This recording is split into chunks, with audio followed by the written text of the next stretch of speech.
আসসালামু আলাইকুম সবাইকে। আমি আজকে এই মজার গাজরের হালুয়াটা তৈরি করে দেখাবো। এই শীতে কিন্তু সবার বাসাতে কম বেশি গাজর থাকে এবং এই সময় যদি আমরা গাজরের হালুয়া তৈরি করে না খাই তাহলে অনেক বড় একটা কিছু মিস হয়ে যাবে। তো আমি ভাবলাম আমার বাসায় যেহেতু অনেকগুলো গাজর আছে আমি কয়েকটা গাজর নিয়ে হালুয়া বানাই নিই, কেমন হয়? তো যেই বলা সেই কাজ, আমি গাজরগুলা পিল করে সেগুলা টুকরো টুকরো করে কেটে নিয়েছিলাম। অনেকে আছে গাজর গ্রেট করে, আমি গ্রেট করিনি কারণ আমার কাছে একটু বাদা বাদা লাগে খেতে। আমি একটু ব্লেন্ড করে নিয়েছি, এভাবে টুকরা টুকরা করে কেটে একটু হাফ কাপ মতো পানি দিয়েছি। তারপর আমি এটা ব্লেন্ড করে সেটা বাটিতে নিয়ে নিচ্ছি। তারপর আমি প্যানের মধ্যে সয়াবিন তেল 2 টেবিল চামচ এবং 1 চামচ ঘি দিলাম।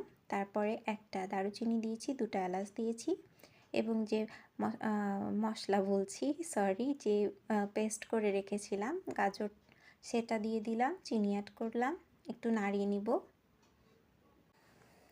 হালকা একটু লবণ অ্যাড করে দিয়েছিলাম, যেটা আমি ক্যামেরায় নিতে ভুলে গিয়েছিলাম। তারপর আমি 2 কাপ মতো দুধ অ্যাড করছি।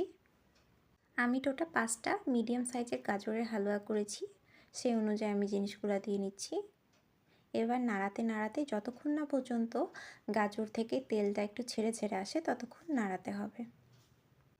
লো টু মিডিয়াম আঁচে আমি নাড়াতে থাকবো এবং ওয়েট করব তেল বের হয়ে আসার। এইভাবে যখন গাজর থেকে তেল বের হয়ে আসবে এবং স্টিকি হয়ে আসবে তখন বুঝবো যে এটা রেডি হয়ে গেছে। তো এই ছিল আমার আজকের রেসিপি। আই হোপ তোমাদের সবার ভালো লেগেছে। ভালো লাগলে অবশ্যই লাইক শেয়ার কমেন্ট করে পাশে থাকবা। আল্লাহ হাফেজ।